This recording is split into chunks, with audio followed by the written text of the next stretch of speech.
Hello, and welcome to Reality NSFW coverage of the challenge Spies, Lies, and Allies. I thought we had an opening music thing. Well, we probably did, but I was just kind of zoned out waiting for the or some sort of shit because Yeah. we're used to Johnny man, we had a busy week doing Australian Survivor stuff and our Patreon coverage, and now it's the challenge. I'm still a newbie in this show.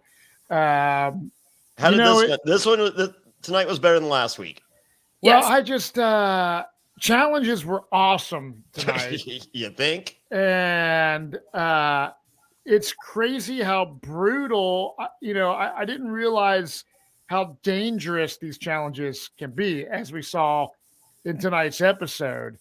Um, Blood on multiple occasions, concussions, people getting scared shitless to jump off high things, people eating shit, climbing up ladders. I mean, I will say it's definitely gnarly, these challenges. For those of you that are new to the podcast, I'm Johnny Fairplay from Survivor, Matt Bischoff from Survivor, Kara Moen, Alex Trias, and Lauren Pratt, reality TV experts that join us each and every week to talk the challenge. We're on episode 3. I love this episode. I mean, if you wanted action, it was action from start to finish. It's this season is living up to the hype. So we last season, I think started equally as strong. I feel like we had a little more drama. I think there's plenty of drama here. I think we had a little more drama. This episode was just how you're not only playing against the other people in the house, you're playing against the challenge. Yeah. And I like this. The reason I'm a newbie at this show, so I like this episode based on exactly what you're talking about, Fair Play. It's like super gnarly challenges, not as much in the house hooking up, sucking and fucking or whatever they do on the challenge. Yeah, I like that. I like that part. Yeah, I know you do, and I'm sure a lot of people do too. But for me, I like seeing these challenges tonight, and I love TJ laughing. I want to say, I think we saw last week, or I get it mixed up, but he comes like flying in a sports car and shit, and tonight he's just like, you're gonna do this, and then you're gonna go into this like badass cave. Yeah, badass cave. Yeah. Once again, you don't hear Jeff Probst going, yeah, today you're gonna, go over this, do a puzzle, then you're gonna go into a badass cave. Yeah, dude, like I love that because it's just like it's so BMX and just like that's my lingo of the way that I talk. Like, man, that shit's fucking badass. Fair play. We did this, and it's fucking ruled, man. And so I like that. I think TJ as a host is super awesome. The one thing I will say about this episode is the lack of, a lot of footage of like Fessy and these other big time characters that I don't know a lot about. That I was kind of like, man, I'm wanting to get to know some of these characters more, and this episode was kind of all about. I don't know. I mean, how would you classify it? Alex? So what I would say is what the challenge likes to do is spread the wealth when they can, and especially earlier in the season when you're going to have more people like going to eliminations that are going to be gone as well. They're like, give them some time, give the people that are actively involved in this round of time, because those other people, they're going to be here for a while and they'll come back to them and come back to them again and again and again. Sometimes too much. But yes. So yeah. And based on the preview, I think we get Fessy. I think we get Josh. I think we get the people that you signed up for. I think you get them in rarefied air that doing what they do best, and that's drama. Remember last week I said give it 2 to 3 weeks and we're going to see Josh pop off. So we're going to get it. Yeah. Yes. Yeah. 2 weeks. I mean, we can already tell. So, and I thought based on the edit that Survivor, as far as the U.S. is concerned, was done tonight. I was like, holy shit. Like, what just, I mean, aren't we the superior show? Like, what the fuck is going on here? I know. Well, we lost a couple pieces, but I think the challenge does see what all of us that were Survivor fans see in Michelle. Yeah. I mean, they're not giving her this airtime because she's the fourth boot. They're giving her this airtime. She's sticking. Okay. Well, fingers crossed. So the episode begins with previously on the challenge, and we got a fun deal with Fessy and his teammate Esther running across the finish line in front of the explosions, yelling previously on the challenge. I'm guessing that was filmed after. If I'm running a daily, I am saying as I cross the finish line every fucking time, and my partner is being fully instructed to scream previously on the challenge as we cross the finish line. But I'm thinking since they won, they went back and did a redo. Oh, yeah, absolutely. Considering one of their partners was in the helicopter and couldn't run. Oh, well, there's that. Alex with the facts. Alex paying attention. Oh, I was once again. Whatever the challenge is, I don't care if I'm in last place, DQ'd, whatever. I'm going previously on the challenge. I mean, on Survivor, we wear buffs. Like, you know, they're the headgear bandana things. You have to, at every challenge, you have to have a buff on you somewhere, either on your head, on your wrist, on your elbow, on your wrist, around your neck. Girls wear it as a tube top or a skirt. You have to wear a buff at the challenge. It's one of the few rules we have on Survivor. And so the season prior to mine, they used to show a commercial during the commercial breaks of Survivor for buffs. And you'd have the survivors go, "This is a buff." And, you know, and they show them wearing it different and doing different things with it. And I think each 30-second commercial, like 2 people would say, "This is a buff" in a 30-minute time span. So on my first season of Survivor, probably every 90 minutes, I would say, "This is a buff," hoping that they would use that sound bite for the commercial. And there was no commercial. I'm sure they're just like, "What the fuck is this guy doing?" Yeah. Like, yes, it's a buff. Yeah. What the fuck do you think it is? Oh, that's awesome. Yeah, I mean, like day 38. You know, "This is a buff." It's pretty shitty. It smells real bad. You don't want it. Yeah. I now hate this thing, but yeah. So, but yeah. So no, I would be whoring myself for previously on opportunities. It's good. That's a good strategy. Fair play. Thanks. You're Hey, airtime, brother. You take it where you can. That's right. I mean, I think there's 10 people on this cast. I don't know their names right now. Oh yeah. So I mean, you know, at least you could be like, you know, "Hey, that's the guy that got to do that one previously on," as he was falling down. Right. So they enter the house. Tori carries Ed into the house, and it's cute. And Emmy tries to carry Devin, not that successfully. So I thought that was a fun little moment there. So, but we get a quick conversation with Ed and Tori, and I guess more an Ed confessional, and Ed, and you know, and Ed's well, no, it's the conversation they're having their dinner date, and Tori realizes that Ed's not scared of anything, and he's pretty freaking positive. So he is, and I love that because he just seems like just a good vibe, good energy. And I think when you're going into these challenges, instead of getting psyched out, I feel that there's some sort of. Is you hear an echo, Johnny? Yeah, somebody's echoing. But I really feel that he brings just a good, positive energy, especially in a show like this, where you can't be overly positive, because it's just, if you go into it, like we went into Survivor challenges on Caramoan, and some of us were like apprehensive, etc., and it shows when you're competing. He's like, "Dude, let's fucking kick ass." He's encouraging, and I'm a fucking Ed fan. Here's my issue with Ed. I do like the positivity, shockingly. However, he's just like, look, we're later. He's like, we're in control. We're running the show. We're great. I'm gonna let Tori make all the decisions, and it's just like, motherfucker, you're a rookie. Tori just learned your name, like didn't even bother to learn your name 3 days ago. Mm-hmm. And you're gonna give her this power. And last time I checked, she was a veteran. And who's been nominated to go into the layer thus far? All fucking rookies. Mm-hmm. Ed, you're a rookie.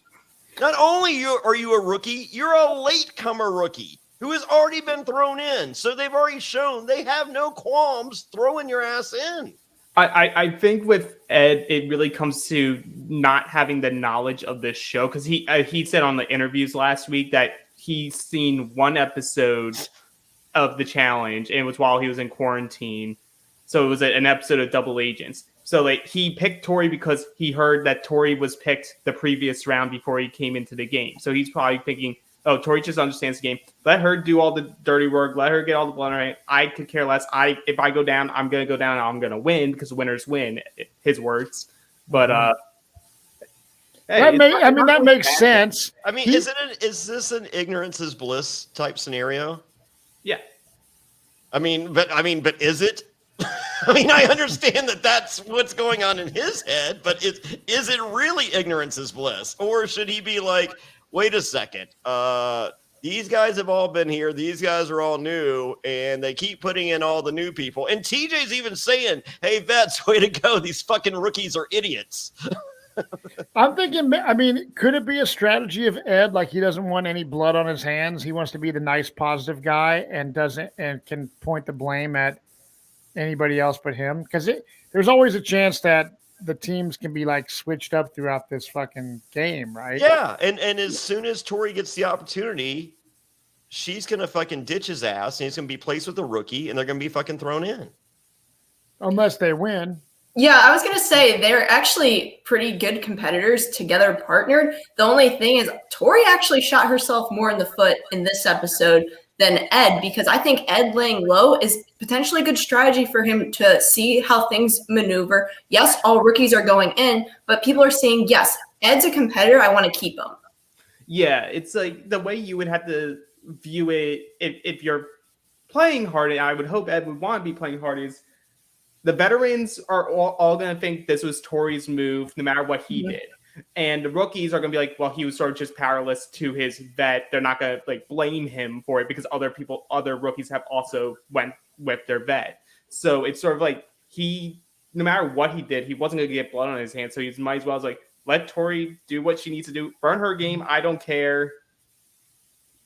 And see what happens. Because I think Tori made a really bad move tonight, going into Tasha and Jeremiah and saying to them, who do you want to go against? And then completely doing an opposite thing. She's making so many enemies, and then even contemplating sending Big T in. And then Kyle said, if you take that shot, then the vet alliance is over. So I think the way she maneuvered this episode was really poor. Yeah. Well, it's not her only bad move. Go listen to her podcast. She'll probably say something different. Big T realizes that she is at the bottom of the veteran alliance in her eyes, and because she was not in on the plan with her conversation with Fessy, and she's correct. And Corey, explains to the viewers, look, no one knows where Big T's head is. Like, and she kind of explains herself during deliberations, unwillingly, but she's just like, look, I am a vet. I like the vets, but you guys have all paired up, and I have no one, and I'm a friendly person. And guess what? All these rookies are fucking friendly fucking people, but I'm still a vet. Right. So I think she's in a pretty shitty situation. Oh, she's definitely in a shitty situation, but if there's anyone who I feel like can get luck in the challenge, it's Big T. Yeah. She just needs like one little thing to go her way. Like, I was so close to thinking, if for whatever reason Berna picked like Nelson, like CT and Big T were going to come back together. Yeah. That would have been a fun one. I was so hoping for that, but yeah, that did not happen. So now it's time for for Nelly T's Boot Camp, narrated by Sir Mix-a-Lot. Baby got back. Is that what it was? Yeah. I thought it was cool that there were so many people. If I'm on the challenge, as much fun as partying and fucking is, I'm thinking working out's pretty vital to win this thing. Mm-hmm. So, and you're seeing some people. I mean, like on previous challenges, you see people working out here and there. I feel like it's more people. They're just like, I get paid to fucking do this. Maybe I should work out every day and work out hard. Mm-hmm. Right. And you even hear the rookies saying that, and you don't really hear the rookies say that. Like Tasha was saying in her confessional, was like we see what's happening here. So as a rookie, the only thing you can do is train and have some luck and hope that like if you go down there, you win. Yeah. And Nelly's boot camp looks legit. I mean, like they're fucking punishing themselves. And I can imagine some people came there not optimal for the challenge and could potentially in 2 weeks be optimal for the challenge. Mm-hmm. Well, it doesn't take long for your body to adjust. Well, I want to ask you this because I know they're working out, they're doing shit to hopefully better themselves in a challenge. However, when we see them jumping off a cliff and swimming in the water and getting these bombs and shit, do you really think that, and even the ladder challenge later on in the episode, that working out is going to assist you in those specific challenges? Fuck yes! Yeah. Yes! Swimming against current. Because Michelle Fitzgerald, for example, doesn't seem like she's working workout. Out. She's working out her hips and her lips. Yeah.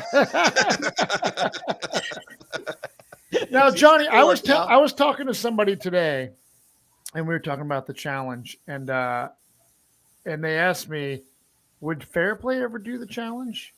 Like, because you like the whole debauchery. Like, you're a single guy, as far as I know. So, like, is this something that you would do if given the opportunity? Because we're seeing a lot of survivors on the challenge. Could you do it? I mean, you do a lot of running. You're an in-shape guy. I'm cardio set up for it. I'm not. I mean, like, if I did the challenge, I would do a cycle steroids and do the challenge. I'm not kidding. I mean, because I wouldn't be the only one out there that was on steroids.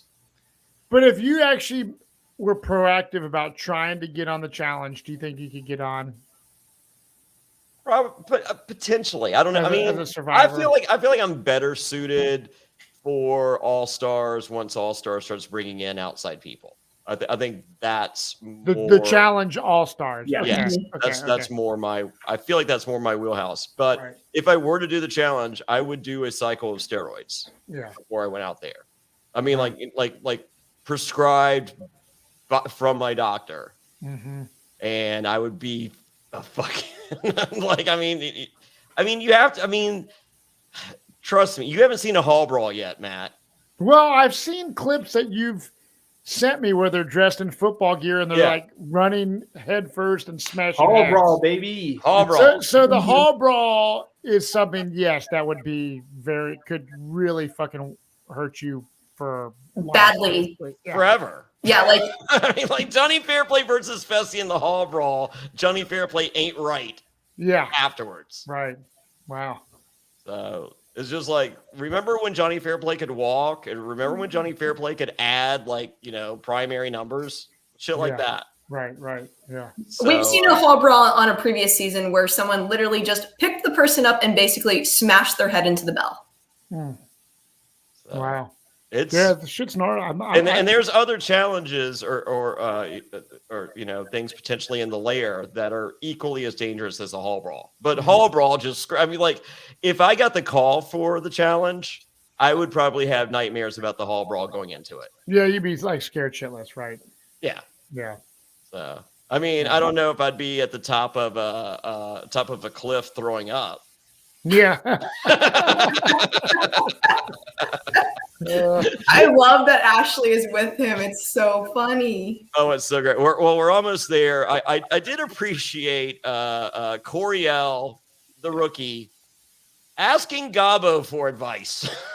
Gabo, who is also not very familiar with the challenge, who has popcorn muscles and just wants to be on TV, bro. Any TV, doesn't matter. And he's asking him for advice. I love Gabo's answer to it. It was also him just going, I don't understand the game. Yeah. I'm just glad I have a wet with me. Yes. So, and then we see that Michelle Fitzgerald from Survivor, good friend of the show and good friend. She likes what pronunciation are we? Because I feel like she said Emmanuel there, but later it sounds like Emmanuel is what Devin's going with. You know what? I'd say it's up to us to decide until he says his own name. Okay, fair enough. So, but apparently there's some cuddles. Well, I will say this. So I have a hot wife, and my wife has always, even prior to me, been attracted to the bad boy, the tattooed, off the beaten path kind of person. She's not into the clean cut, guy. Oh yeah, that's Johnny. Just I'll send her a pic. Yeah.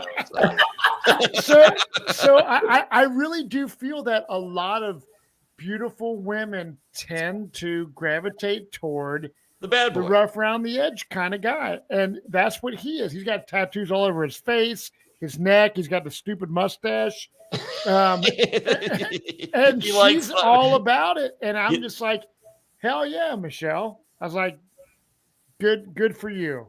That's a pretty cool fucking. It's a pair that I wouldn't really think about them hooking up or something like prior to the season. I would have never been like, oh yeah, I see those two together. But I think it's pretty cool. She obviously has a little bit of the hots for him, I would say. I think she walked into the house going, "Hot Boy Summer 2021. What's up?" And this guy was like, "What's up?" well, No Hype Network in the comments says Michelle's history suggests she likes anyone. That's not true. She has good taste. Wendell's awesome. My limited interaction with Dean, I like Dean. Mm-hmm. And then Pete was a cool dude. Yeah. Oh, yeah. I don't know. I think she's 3 for 3. She might be this might be the 3 the hat trick. Okay, well, whatever 4 is.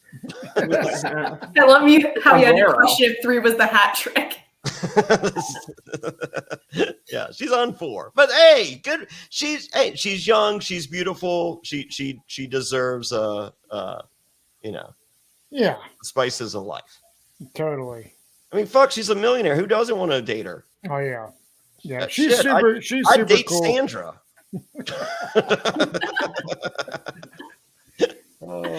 I'd date Tommy.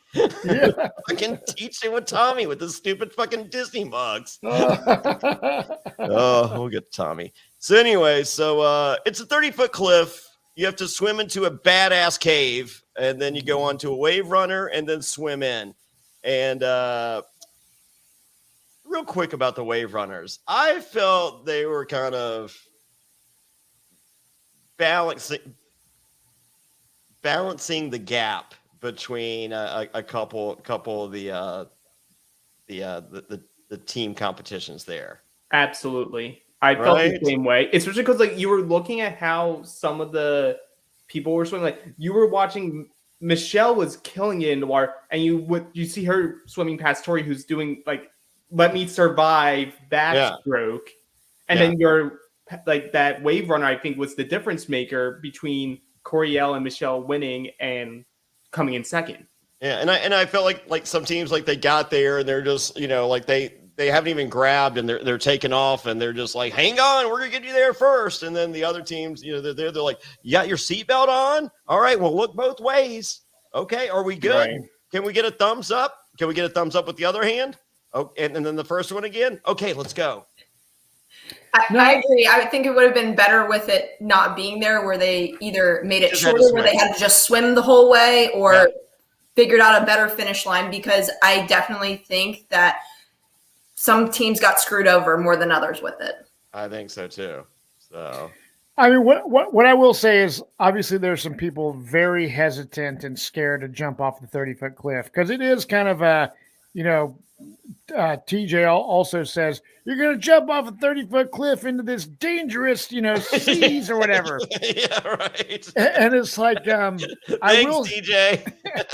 I will say they have life vests on, right? So they're not going to fucking drown. Sweet 1980s rainbow life vest. But I will say, like, when you're up, if you're on top of a 30-foot cliff, like as a viewer, you're like, 30 feet, that's not that bad. Yeah, it But is. when you're up on top of a 30-foot cliff looking down, it's way gnarlier than it looks from afar, like when you're standing up on top. So I completely understand the people that are freaking out over this, Right. Jumping off that first cliff. 20 foot, like when I go to Smith Mountain Lake, there's like a 20-foot cliff that, I mean, your asshole puckers a little bit, your dick goes from an outie to an innie, and but I can do it.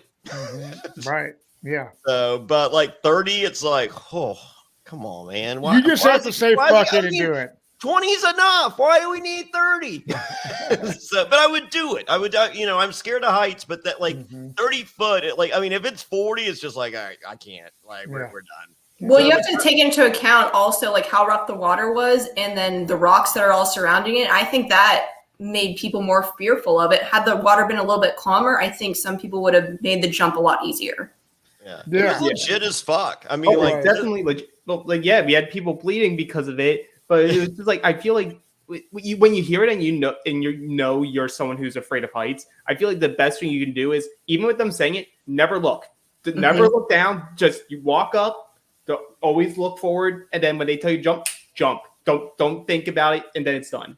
Did anyone else think that some of them were almost going to jump on top of their partners because some of them jumped so closely together? I would have just said, you jump first, I'm going to jump right behind you so I don't land on you. Oh, like Kyle? I was so praying Kyle wasn't going to jump and just be like, there's no way we're winning. So we're good. Oh, Amanda would have cussed his ass out. So I think that's the only thing that made him jump. So I want to ask you guys this, since I'm the newbie, right? So in Survivor, there is a dream team that practices the challenges prior to, us survivors going out there and doing that. I'm assuming there's someone that runs through these challenges as well. So do you think, the sea really did look rough. Do you think it's a matter of like, maybe when they first tested this out, it wasn't that fucking gnarly? Probably fucking low tide. I mean, I know on Survivor we did some shit, and they were just like they were like puzzle pieces hidden in the sand, and then the tide was coming, and they're just like, and we like talking with production, they're just like, yeah, we tested that out during low tide, and there was like, it was almost too easy, but but there was other elements. But like, as soon as that tide came in, they're just like, did we fuck up? Because like, they may never get 2 of these pieces. Yeah. Right. So the tides are huge in a reality competition show in which water's involved. Huge. And we see that this challenge is gnarly. We see Michelle Fitzgerald busting her face open, her nose. I don't know. Do you guys know what she hit? Or was it just like the impact of the water? It could have been just the impact of the water. I think it was the impact of the water. Wow, that's fucking gnarly. So she didn't even know that she was bleeding at first because her partner was like, I don't want to let, Someone's echoing again. It's gnarly. Michelle had literally zero clue that she was bleeding. She found out after the fact, like, who did she compete against? Tori and Ed. Yeah, Tori goes, you've been gushing blood since the beginning. So, but the highlight of as awesome as, I think the highlight was Michelle Fitzgerald. But second place goes to Huey. Holy moly, does Huey suck. And as much as he sucks, I'm thinking I'm here for it every fucking week because Ashley Millionaire Mitchell is a challenge stud. I mean, she is a badass. She's Ashley Millionaire Mitchell for a reason. She has the name because she earned the name. And she's stuck with this dud who is freaking out. And you're just like, okay, get over. And then he starts literally puking at the thought of it. And it's like, oh my God. And she's losing it. Yeah. And then she kisses him after he throws up. And I'm just like, you know what? If I run the challenge, I need Ashley Millionaire Mitchell as my partner, and she will be yelling at me, but hopefully giving me good luck kisses. Yeah. So I feel like there's a thing. It's appropriate for them to be together because Ashley gives the best sound bites. It's hysterical. She is so. I mean, like, I wasn't familiar with her until last season, then I went back and saw some stuff. And I remember watching last season. I'm just like, man, I'm like, typically on reality television shows, you have someone with a Southern accent. They're going to bury you. They don't want that on their show. You're not the narrator. I mean, you'll get something here or there, but that's it. I mean, that is pretty much a rule in reality TV. And I hear this girl's accent, on the first episode, and I was just like, this girl's a soundbite machine. She's got the Southern accent, and I love it. And apparently they love it. This is great. So then when she left early last season, I'm like, oh, and then she comes back and then goes again. I'm like, ah. So I want Ashley Millionaire Mitchell on my television for as long as possible. If you're gonna get, Devin's a great narrator. Kyle's a great narrator. Ashley Millionaire Mitchell is the best. She's great. She is great. She's just a lot of fun. I mean, she'll flub the sayings and all that, and it does that makes it even better. I would love to see her play Survivor. Oh boy! You know what I mean? I think she would be fucking awesome and great TV. She'd be great TV. I don't know if she would be awesome. Yeah, I think she would lose her mind instantly. Yeah, she would. That's why I think she would be great TV. I just think as a viewer, it'd be a total train wreck, emotional basket case that would fucking be awesome to watch. Yeah. Oh, and hope she keeps wearing that dress in confessionals. Jesus Christ. Is it the one that had the little just cup things on her boobs? I don't even think there were cups. Yeah. I was on my patio watching this with my dog by myself out there. It's really nice out. And I saw that. I was like, damn, do you see a little nipple on there? I was like, I feel like I saw part of a nipple. I was just kind of shocked. I'm here for it. Man. Yeah. Yeah. Fair Play was fucking down with the areola technique. Oh, yes. So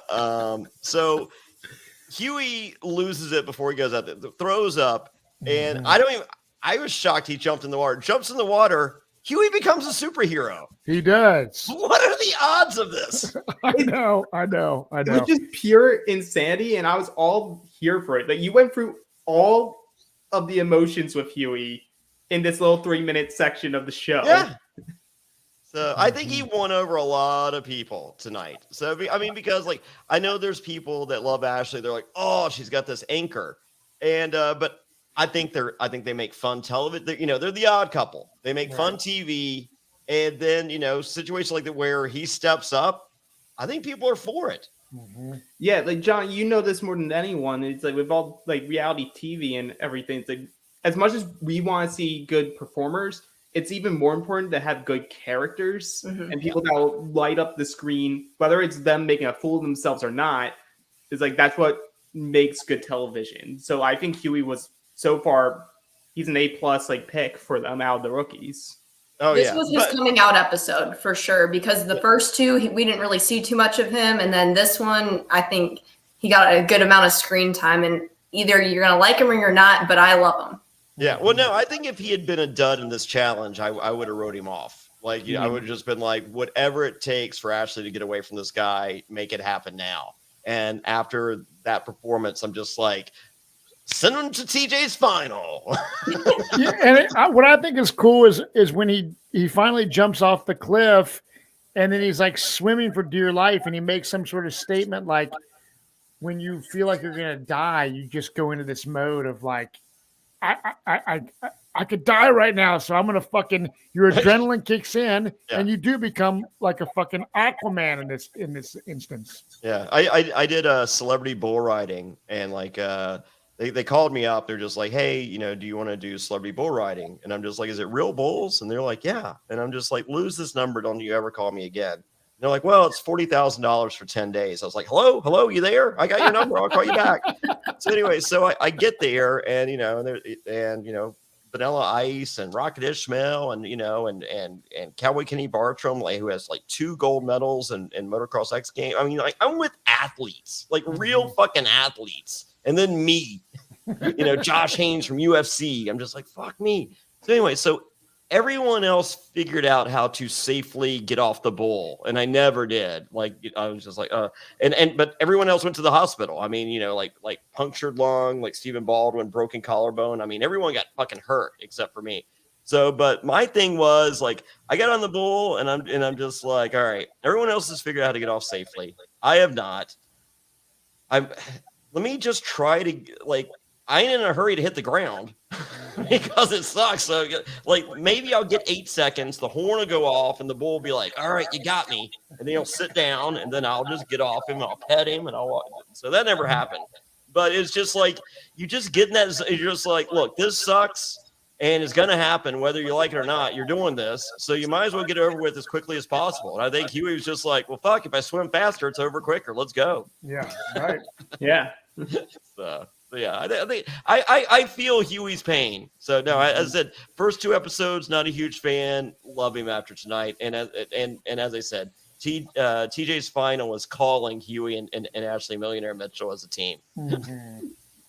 So next, we learn from Tori that Michelle is the toughest rookie ever, and as a result, Tori wants her to go immediately.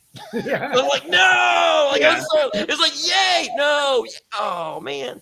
Yeah, I don't want to see Michelle go. Obviously, she's our friend from Survivor, and I think she's doing great on the challenge. So I know they're like, the vets are wanting to stick together and get the rookies out, but I hope she sticks around because Michelle's a badass. Yeah. Oh yeah, absolutely. It's just like, but what you see with Tori also is whenever she wants to just target someone, she'll just go in confessional, say they're a big threat. They're the biggest threat in the game. Because she then says it about Berna like 20 minutes later. Yeah, that's true. So next, Tommy Sheehan beats CT essentially 1-on-1. Mm-hmm. But it's No Pants Tommy for the win. So then Tommy's nude and almost dies. Yeah, Tommy is in bad shape here. He's not responding. He's puking. He's got no pants on. He has no recollection of anything that went down. In that situation, that is not good. So we learned that Tommy Sheehan had a bad concussion. And but apparently he has a third leg based on some of the peanut gallery's comments. So Huey was ecstatic over it. Yeah, he was very excited. Yeah, so congrats to Tommy Sheehan for like Tommy Sheehan hit me up. I promo code Survivor when it's time to use that third leg and get yourself a little Blue Chew. BlueChew.com. Well, that'll be our first. You know what? Sounds like a good time. Tommy Sheehan, this is for you. Zach, back in the day, I used to love watching professional wrestling every Saturday morning after my cartoons. And whenever I did, my favorite part was enjoying cereal with it because cereal was cool. But, of course, growing up, cereal being the best part as a kid, I had to give it up. Why? Because I realized it was full of sugar and junk that you shouldn't really eat. Now, I've been trying to cut down on carbs, sugar, and unhealthy food and realized I basically can't eat anything anymore. I've been drinking protein shakes and powders for years, but I finally found a delicious way to get my protein before and after workouts. Now, hey, we're all trying to eat better, but healthy breakfast doesn't have to be boring, and Magic Spoon has the amazing flavors you love, but without all the bad stuff. I am hooked on Magic Spoon too. This stuff has 0 grams of sugar, 13 to 14 grams of protein, and only 4 net grams of carbs in each serving. We're only talking about 140 calories in a serving. Plus, it's keto-friendly, gluten-free, grain-free, soy-free, low-carb, and GMO-free. Now you can build your own box or get a variety pack with available flavors of cocoa, fruity, frosted, peanut butter, blueberry, and cinnamon. I am absolutely hooked on Magic Spoon. Like I said, my favorite is to blend some of those flavors. I like to mix up my cocoa with my frosted. That is some sugary deliciousness that I can't resist in the morning. Johnny, what's your favorite? Oh, I'm mixing the cocoa with the peanut butter, and I'm doing a peanut butter cup action. You know what I'm talking about. Oh, that's good stuff. And if you want to join us in eating some Magic Spoon, just go to magicspoon.com/survivor to grab your delicious cereal and try it today. And be sure to use our promo code SURVIVOR at checkout to save $5 off your order. Magic Spoon is so confident in their product, it's backed with a 100% happiness guarantee. So if you don't like it for any reason, they'll refund your money, no questions asked. Remember, get your next delicious bowl of guilt-free cereal at magicspoon.com/survivor and use promo code SURVIVOR to save $5 off. And thank you, Magic Spoon, for sponsoring this episode. This episode of Reality NSFW is sponsored by Blue Chew. Say it with us, Blue Chew. Blue Chew is making waves and bringing more confidence to the bedroom by offering chewable tablets that can help men get stronger and longer lasting erections. That's right, we're giving away super hard dicks. Blue Chew is a unique online service that delivers the same active ingredients as Viagra and Cialis, but in chewable form and at a fraction of the cost. Blue Chew's tablets help men achieve harder, stronger erections to combat all forms of ED. Blue Chew is an online prescription service, so no visits to the doctor offices, no awkward conversations, and no waiting in line at the pharmacy. And it ships right to your door in a discreet package. The process is simple. Sign up at BlueChew.com, consult with one of their licensed medical providers, and once you're approved, you'll receive your prescription within days. And the best part, it's all done online. Blue Chew's licensed medical providers work with you to find the right ingredient and strength for your prescription. Don't like swallowing pills? No problem here. Blue Chew's sildenafil and tadalafil tablets are chewable. Blue Chew's tablets are made in the USA and they prepare and ship direct, so it's cheaper than a pharmacy. Hey, if you're looking to give that immunity idol to someone, or you don't want to be voted out of a crater, don't worry, Blue Chew's got you covered. So if you could benefit from extra confidence when it's time to perform, visit BlueChew.com for more details and important safety information. And we've got a special deal for our listeners. Try Blue Chew free when you use promo code SURVIVOR at checkout. Just pay $5 shipping. That's Blue Chew, BlueChew.com, promo code SURVIVOR to receive your first month free. And we thank Blue Chew for sponsoring the podcast. Tommy Sheehan, get yourself a Blue Chew, brother. I know you're listening. I know you're watching. So get yourself Blue Chew. Promo code SURVIVOR. Get yourself a hashtag super hard dick. Get that third leg some action, brother. You deserve it. Oh, big day for Tommy Sheehan. Eliminated on the challenge, but started his first day as assistant principal at a school. How cool is that? Super cool. And I know it sucks because Tommy Sheehan, he's a good dude. He's a great dude. And this was like one of his dreams, apparently, to play the challenge. So the fact that he's had to get, evacuated or medically like, hey, you can't continue this, that's got to be a big blow. But once again, I think he was more entertaining, almost dying with his dick out than he was on his season of Survivor. So kudos, Tommy Sheehan. Yeah, you kept me awake. Good job. We love you, Tommy. We love you. Yeah, I definitely felt bad for him because he has been on previous challenge podcasts before, saying how excited he is to participate. So I felt bad. There you go.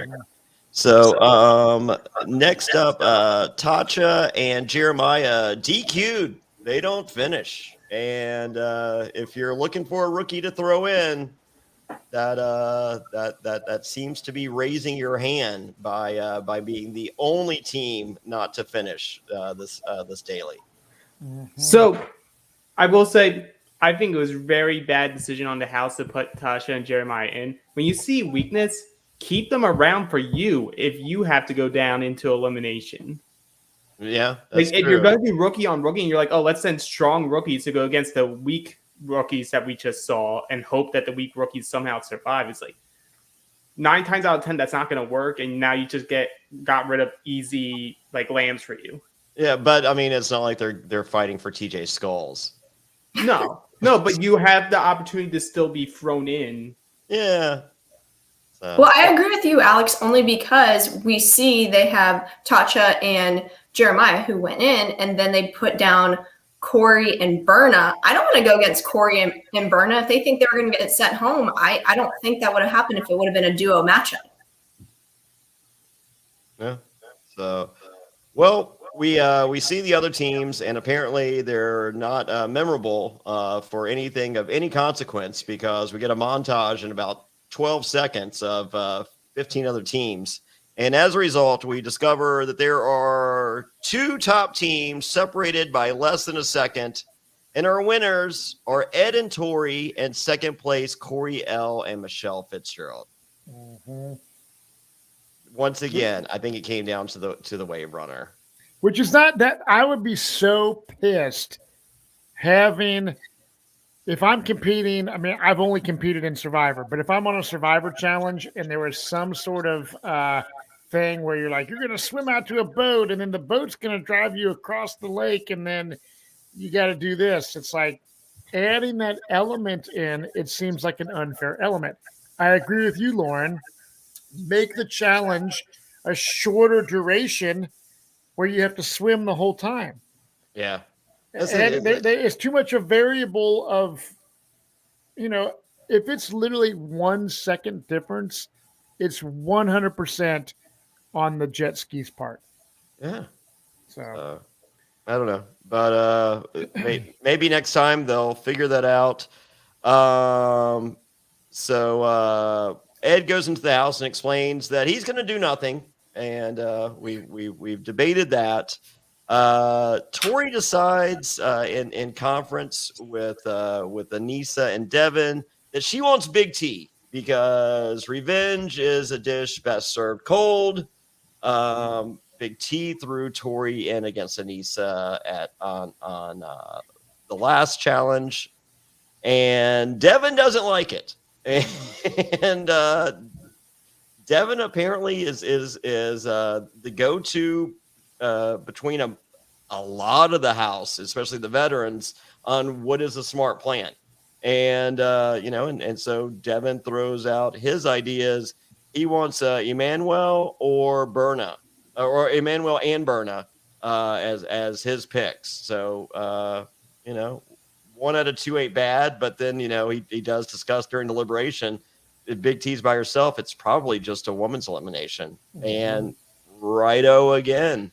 Yeah, smart stuff. Devin knows this game, and other people are seeing that as well. Tommy comes back into the house and explains to the house that he got a job as assistant principal at a school and can't compete anymore, and he might have a concussion. Yeah, I mean, is that how that went down? How does Survivor and other reality shows do when it comes to concussions? Is it automatic? You can't compete? I feel like it is if they can prove you have one. So like on Survivor, if you can fake, I feel like if you can fake it enough, like, they're like, because we only see a doctor if we're hurt. Mm-hmm. And if you can, if you can do the, hey, it's like, I'm good. And just, kind of keep on going. If you can get past them enough until the concussion subsides enough, mm-hmm. I think you're still out there. But, See, if you're showing any sign, they're in 2021, they're taking you off in a helicopter. They're doing the MRIs and shit, and all the protocol, whatever, yeah, and you're out. There's no, I mean, like with concussion stuff in the NFL and what are the It's like 3 initials. Was it C? Someone in the chat knows. CTE. Yeah. You're saying like the CTE syndrome or whatever. Yeah. Yeah, which a lot of BMXers, Dave Mira, one of the legendary BMXer, who sadly took his own life. They said CTE could have potentially have been a part of that.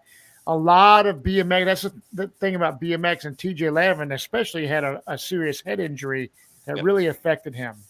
And but man, BMXers are warriors. I've seen so many BMX competitions where guys get knocked the fuck out, massive concussion, and still are like, I'm good. And they compete. You know, it's like some of these BMXers have had 30 concussions in their career.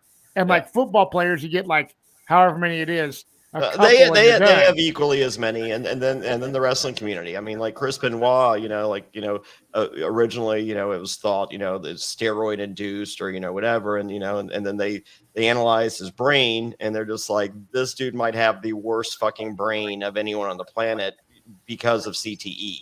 Well, I will tell you this, you guys. So like, I was a pro bike rider. I was sponsored by a bunch of companies, making a little bit of money. It wasn't like my sole income, but I had backyard ramps, and I never got a really bad concussion. And I didn't have my helmet on one day, and I was just warming up, and I crashed. I had the video footage somewhere. I fell from really high up, directly to my face. Would you say 30 feet? Would Huey throw up? No, I fell probably from like 10, 12 foot maybe to face plant. And I had a bad concussion, and I don't remember anything. It was like so bizarre. And that was a big turning point in my BMX. I was like, wow, that really fucking scared me. I was getting older. I was like, I'm not invincible, and this is no joke. And I kind of took it a little bit easier after that. So I don't blame Tommy, as much as he loves the challenge, even if they said, Tommy, you have a mild concussion, you have 2 choices. A, you can compete and still we'll monitor you, or B, cut your losses and take the safe route. Tommy Sheehan's got a good future ahead of him in his career and everything, and you don't want to fucking get hurt on a reality show and be fucked for the rest of your life. So, Tommy Sheehan, props to you, bro. You're a great competitor. Sucks, but shit happens, and now you're living the dream as an assistant principal or whatever. So, do you get to paddle as assistant principal? I don't know if you do or not. Back in my day, the assistant principal had paddling powers. I don't. Yeah, we're not back in the day anymore. So I don't think there's paddling allowed.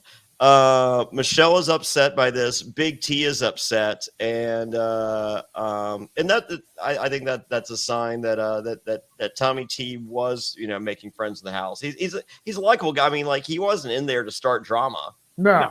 And I think Fessy had a little bit of worry. I think that Tommy was cast to compete against Fessy, and I think Fessy is looking for anyone that's possible competition to him to go out as quickly as possible, because he doesn't want to face them one-on-one, even in a hall brawl.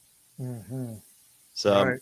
But now it's time for deliberations, and hey, guess what? It's that time of the show where the rookies go after other rookies. Hey, I'm applauding Michelle and Coriel, though. They stood their ground. They're like, we get it. It's a game, but like, you guys are being stupid. You don't have to just target us because we're also rookies. Like, figure it out, people. It's like, yeah. But How are you? I mean, like, the writings. There may be some of the rookies that are not seeing this, but I think after going into the lair tonight, and TJ explaining, hey, vets, way to go. Rookies again. Like, basically going, hey, rookies, you're stupid. I don't know if you're paying attention, but I'm the host, and I'm telling you as the host, you're dumb.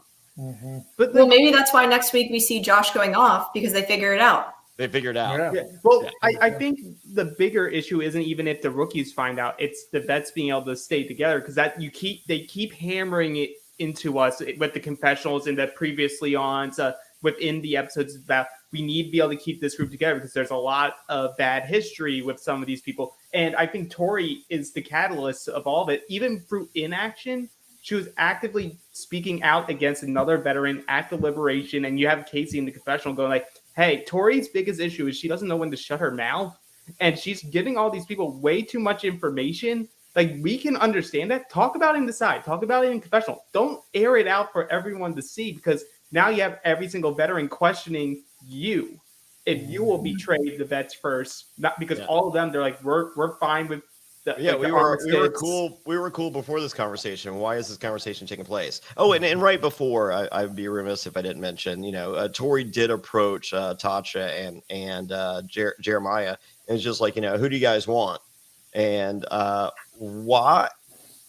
why was that? I mean, like, it was so crazy because, like, Tori explained, she was like, I just want to talk to her because I really like her and I consider her a friend. I think we can work together and we're good. And then Tasha's like, yeah, I don't like her. I think it was really weird that she approached me and talked to me. I guess that's cool, but I didn't like her.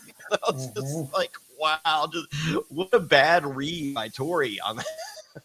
Well, that's what we learned about Tori these last few seasons of the challenge. She does not have as good of a read as she believes she has. Like, essentially, Tori has herself on a very high pedestal, and who doesn't? But yes, she has herself like in God tier challenge player when you're middle of the road, girl. Yeah, but I think physically, I mean, like her elimination last season was just like, whoa, what the fuck happened? But I mean, you follow her Instagram. She prior to Spies, Lies, and Allies, and now post Spies, Lies, and Allies, she's bringing it daily. Oh yeah, comparing stuff. Oh yeah, physically nothing against her. She works out hard. She does it all. I just don't think she thinks everything through when she's there. Yeah, I don't know. I mean, does she like have a bottle of wine under her bed and just loose lip sync ships, or like I mean, it's all like.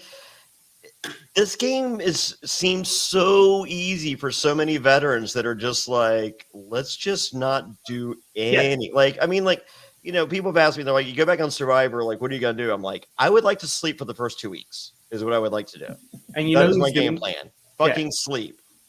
And you know who's doing that? The biggest target in the house, CT. The previous winner, isn't saying a word. Yeah. Well, I think her biggest issue is she asks people for advice and then she doesn't use any of that advice, and she's going to the other veterans and they tell her what they think and then she does a different thing. Or she does take their advice. She takes Devin's advice and not putting Big T in, then goes to the elimination and goes, I could pick you. Yeah, I could reason in the world to pick you. I could take the advice that I'm not going to do, but I'll go ahead and spill the beans on that advice that I gave myself. Oh. She should have just said a name and didn't need to like sugarcoat it with this is why I'm choosing this. I could take the shot, but I'm not going to do it now, but definitely later. Well, yeah, I know. Like, so, as I said, I like Tori, but no, I like her. She's necessary for the show. Mm-hmm. She is. Doesn't mean I'm not going to call out her bad moves. Yeah. I think she's a great competitor. She's a great athlete. Yeah. So, well, after deliberations, and it seems like we get some votes scattered about, but it is Tasha and Jeremiah. They were compromised, and then Kyle explains to Tori, very matter-of-factly, that if you nominate Big T, the truce is over and Pandora's box is open. Mm-hmm. And truer words have never been spoken. I mean, he's giving you all the vital information, Tori. She's like, is the truce over with you? He goes, well, not necessarily, but he goes, I'm going to go ahead and speak for everyone else. And yes, the truce will be over. And, as good as we are that good. And Pandora's box means the montage of just the villainy, behind Kyle during this confession is amazing, because you're just like, these are the people we paid to watch. Mm-hmm. And these are the motherfucker that are going to unleash chaos the second that chaos is allowed to be unleashed. Right. Yeah. And like in the game, like obviously you're not playing the game as a fan, because as a fan, we want that. We want to see the chaos. But like if you're in there, you can't be the person to shoot first. No, You're the one who gets all the repercussions. Well, you're the person who shoots first if you see that bullseye narrowing on you, Oh, but it wasn't narrowing on her. No. No, I mean, she's fine. Yeah, if it's Big T with that power, that's a different story because she sees that she's on the bottom. Yeah. And then Big T's like, open up the box. I'm on the bottom of the Tori has this issue. She has a spoil of riches. She comes in, she has those connections, and she has a good foundation. But then she's like, I want to be messy now, and then like it tanks her game. Yeah, and then all the vets already talked about it with each other that last time we all ate each other and then we didn't make it. And so what are you going to do it on episode 3 again? Yeah. So, I mean, I'd imagine it feels like forever. And they're just like, oh, we've been here for 2 weeks. It's like, you haven't been here for well, actually, you know what? They probably have because of the COVID stuff. COVID quarantine. Yeah, they've been there for like over a month, I believe, by that point. Okay, so yeah, they could be a little bit of a mind fuck. They're just like, look, we've been here forever. Let's fucking do this. Like, let's have some fun, which will not be fun. It'll be fun for us, but it will not be fun for Tori. So, so that's when we see Tori talking. Sorry, it was at this point. Tori talks to Tasha, and Tasha thinks she's fake. Then Ashley's confessional. Ashley, wear this dress for every confessional for the rest of the season. Come back for future seasons. Wear this dress. Yeah, like I don't know if there's a lot of religious people watching or listening to this podcast, but I need you guys to pray that this dress makes a return at every moment possible. So it is time to go to Lair, and Berna and Corey L are chosen unanimously by the what are they called? The agency? The agency. Mhm. But don't you think it's a little weird that they didn't make it like a little more obvious that Berna would be the pick? Because like you would get a couple confessionals about Berna feeling like, oh, I'm stressed, but because of other people. But really, the only veteran you ever hear saying Berna's name is Ashley. Like you don't hear any conversations with Tori or with Devin says it. Yeah. Devin said it in the first conversation with Tori and Anissa. Okay. Well, before she picked Berna, did you think it was going to be between Big T or Michelle? Yeah, Me absolutely. too. Yep. So, but at this point, Berna's in. I don't like Berna as a character up until this moment. Like everything we've seen thus far, hearing that she's the one that brought COVID to the house, you know, she's got a lot working against her for me as a viewer. However, I liked her. I don't know if I like her more. I care about her more post challenge than I did going into this challenge. Mm-hmm. I think she has. I mean, you know, and I'm, you know, I've heard, you know, Ashley's feelings about her and Michelle's feeling. I've heard plenty of people's feelings in the house about Berna. However, as a television viewer, you have to admit that was good TV. It was. Yeah, absolutely. And you know what? Sometimes it's good if you're casting. Sometimes it's good to bring in someone who's hated by the cast. Yeah. It's a women's elimination, just as Devin had predicted, and it's called Slipping Up, and that shit was high as fuck. Mm-hmm. It was also raining. Yeah, Slippery, like that has a huge impact. That was a badass elimination, though. It was, but you have a fucking harness on. So there's really no chance of getting really worked on this competition. No, you're not going to get hurt, but I mean, it's just a nearly impossible challenge. And with the harness, heights is heights. It is, and people's realizing that you have your knees and your other appendages as you're trying to maneuver this ladder, that time and time again you can knock down the rung without even, you know, fucking up. It's just like you got to be very careful. All right. So Berna was doing her confessionals with a cut on her nose. That was a bit of a giveaway. Yeah, I did miss that. So, but that could have been from the daily, and that also could have been her. Also, just been eliminated. They fixed the nose, like stitched up the nose, had scar. and she's doing the confessionals after the fact. Yeah, it doesn't mean that she necessarily would have won, so it doesn't give anything away to us as a viewer. Well, no, that she went in. Okay. Oh, yeah. Yeah, she had the cut on her nose because they did the confessionals after the fact. So, but Yeah. I mean, no, I mean she could have cut it. I don't know as a viewer, I don't know for sure that she cut it. That she didn't cut it during the daily, or maybe she had like a big zit. Yeah. So So with the Don't challenge, you get? I mean, like that could be a side effect of fucking COVID. maybe. I mean, she brought it with her. Yeah. So for Matt and Johnny, like you guys have competed in on Survivor, you've had your challenges that you've done too, and there's ways to do these the most efficiently. Like looking at this challenge, if you had to do it, what are you guys thinking? This is my course of action to get it done like fast and efficiently, or do you need to go slow in order to be efficient on this challenge? Slow and steady wins the race. yeah, and I think that there was a lot of frustration that was going on, and you had the people that were watching this kind of Ashley, millionaire Ashley or whatever, was giving instructions to the one girl, and other people were giving instructions to the other girl. And I think that, yeah, it becomes very hard to deal with constantly dropping the ladder rungs. I'm assembling my rungs on the ground before I like that. That's how slowly I'm doing it. I'm assembling my rungs in order on the ground, and then I'm going up slowly doing it, and I'm winning. Mm-hmm. And I'm curious to see like what the overall time would be. Oh, I'm guessing this 30 plus minutes. Mm-hmm.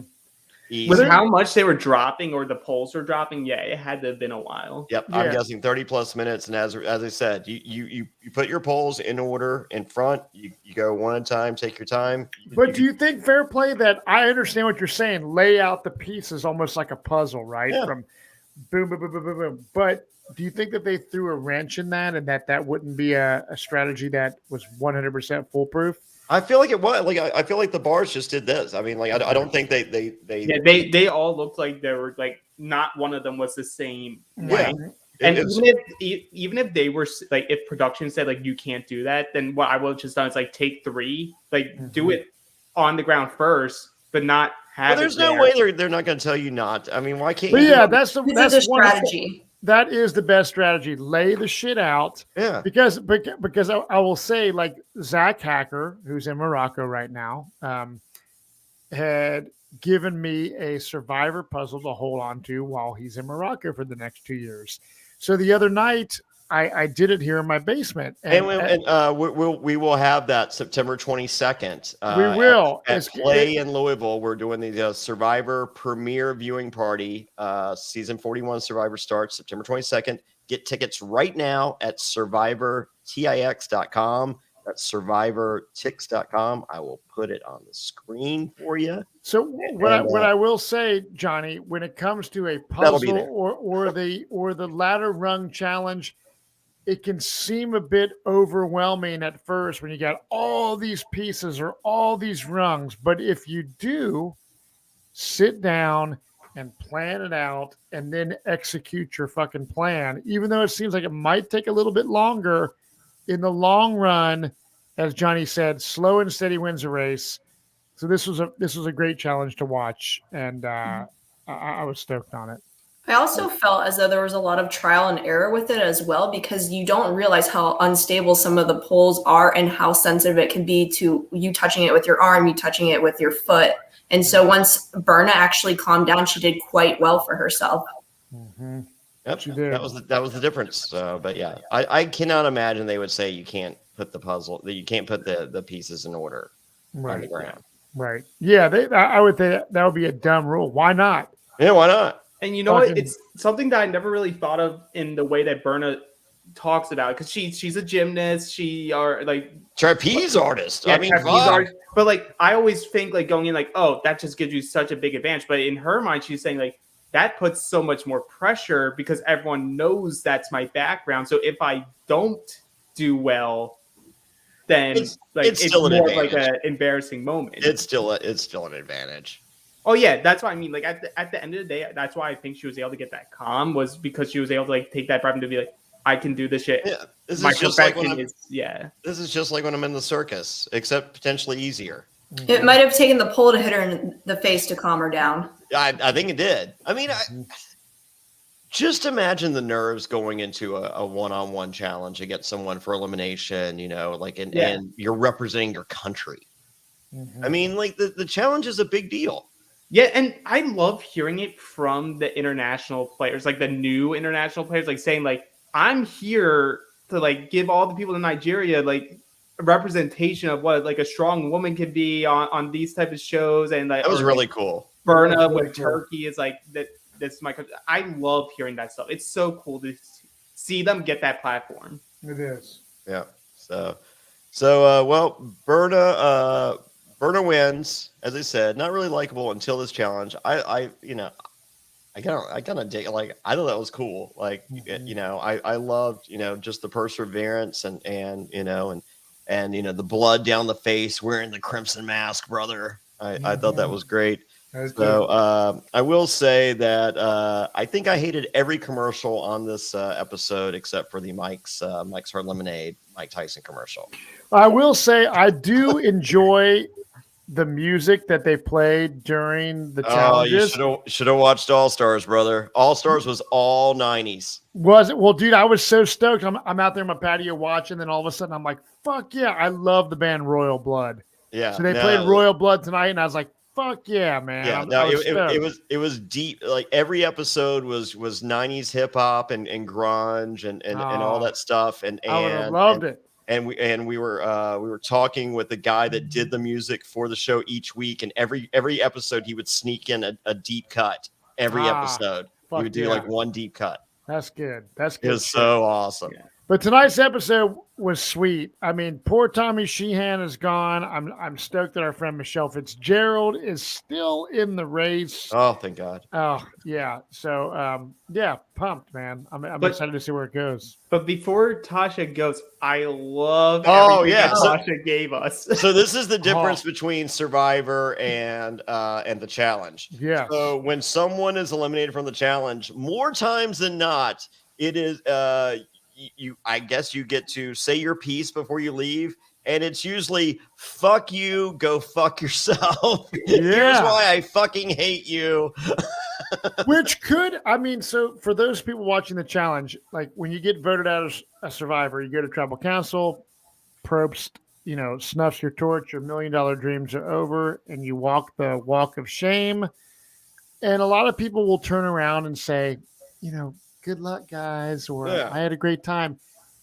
I 100% think that if you wanted to, you could fucking say your piece on Survivor, and no one does. Yeah, I was gonna do the fuck you, fuck you, fuck you, fuck you. You're cool, fuck you. Yeah. Do you think it's funny that they would play in Survivor 41? Survivor 41 is coming up. As you can see at the bottom of the screen, SurvivorTix.com. We're doing a premiere party. Do you think that if someone really went the fuck off on the cast, they'd show it at a tribal, that they would show it off? They would show it. No one ever fucking does that. So, well, I feel like there's more like on Survivor when you get voted out. Like as much as it sucks, and I mean, and you're crying, it's crushing. But at the same time, you're like, there's food. There's food. There's food. Like there's a shower. Like, 20 feet away is fucking food. Mm-hmm. And the longer it takes, like if I sit here to cuss this fucking person that I don't give a fuck about out, right? I could be eating. Fuck them. I'm going to eat. Right. Whereas these motherfuckers are eating, they're drinking, they're going to clubs every 3 days. They go to the club. Yeah, in the club. So yeah, so I get it. But, so I think it's just like fuck. They're like, these motherfuckers are ending my club time. So let me tell them fuck you, because as soon as I leave here, I ain't going to the club. Right, and I like that. So I do like that about the challenge. Yeah. Well, get ready. Cool. That it's a recurring theme, and it gets pretty intense. Yeah. Yes. Like this is one of the more intense ones, I feel, just from the passion that Tasha was like Oh yeah. coming from, because she was also like shutting down Tori every single time Tori would try to talk. She's like, Yes. I don't want to hear it. I don't want to hear it. Yeah. I wasn't the one who came into your room begging for who to get. You came into my room. You asked me who I wanted. I told you. You didn't give it to me. You're fake ass bitch. And then she goes into a confessional. It's just like, hey, Tori better wish I ain't coming back. She is done. And when I say there's done, I ain't coming back. BACK back. Like, we're done. Period. BACK period or exclamation point. One of the two. I can't remember. Future rivals team right there. So you know what? It makes more sense why Tori deactivated her Twitter for a little bit this week. Oh, really? Yeah. Oh, wow. All right. Well, she's looking lovely on Instagram, so keep it up, Tori. So with that, we will be back next week. As I said, join us September 22nd. It's going to be a fun time in Louisville, Kentucky. We'll be talking Survivor. Check out our coverage of Big Brother. Brett Walgamot and Bobby Goodsby are killing it over there. Also, we're doing a Survivor rewind watch of Marquesas with Lauren and Cody and Professor Tim from the Circle UK. Professor Tim doesn't like when people are evil. You guys are a little worried about when he watches me. I think we're in the clear. We shall see. And then of course try our Patreon content. It's the best way to support the podcast. Go to adfreeNSFW.com. Of course, in case you're wondering, reality NSFW and ad-free NSFW, that's not safe for work if you're just wondering why we have random initials after stuff. So go to adfreeNSFW.com. And we do a weekly Q&A. You're added to the secret Patreon group. It's awesome. We have now 3 fantasy football leagues. So if you get in quick, you might be added to the 3rd fantasy football league. Also, we were watching Australian Survivor from 2018. It's a lot of fun. We do a monthly game night and great group of people. Try it for a month. If you don't like it, not one person has ever been held prisoner in the Patreon group. If you don't like it, shoot me a message. I'll PayPal your money back. We don't want anyone there that doesn't want to be there. It's like a family, you guys. It's like fun. it's a community, and so much drama is going on in the world of Facebook and other social media platforms. So when we get together and do our Patreon events, etc., and our All Q&As, it's super fun. It's positive, and we laugh. And this has really gotten me personally through the last 18 months of this fucking world we're living in with COVID and everything else. It's an outlet. It makes me smile. We say fucked up shit. We laugh. We have a good time. So yeah, join the fucking group. I mean, it's super fucking awesome. As I said, try it for 1 month. If you don't like it, just shoot me a message. So, as I said, there are no one's being held hostage there. We love it. So I got it at the bottom of the screen, adfreeNSFW.com. And man, I am stoked next week. I feel like Pandora's box is open and I'm ready for it.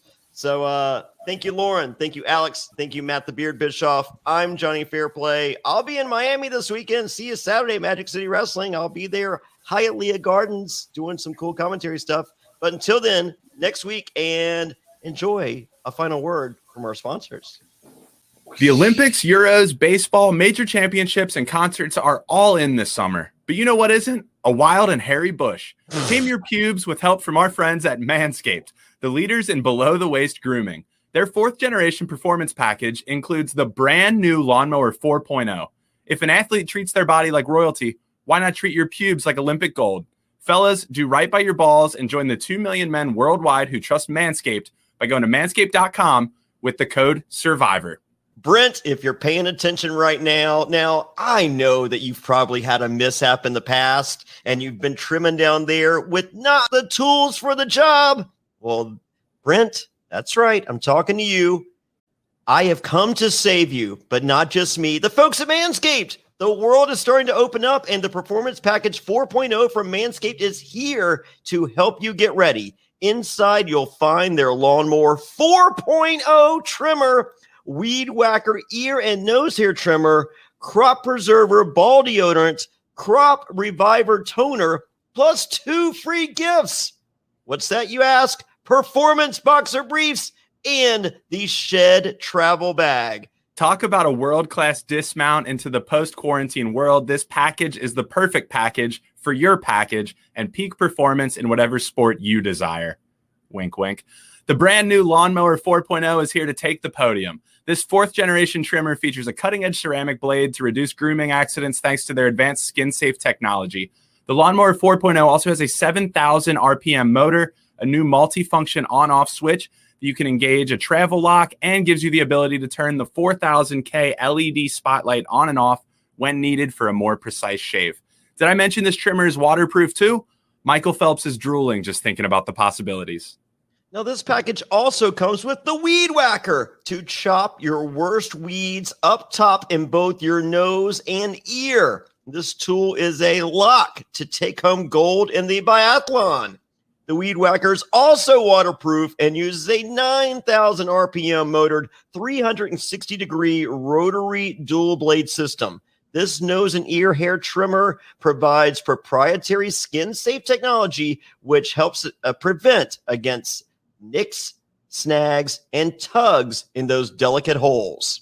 After trimming your pubes, show them some sportsmanship with Manscaped's liquid formulations. The Crop Preserver Ball Deodorant and Crop Reviver Ball Toner are the key to feeling victorious this year.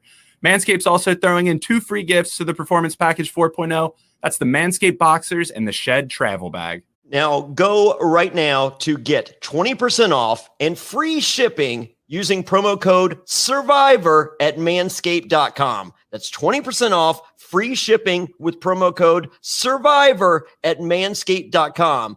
Achieve pubic glory this year with Manscaped.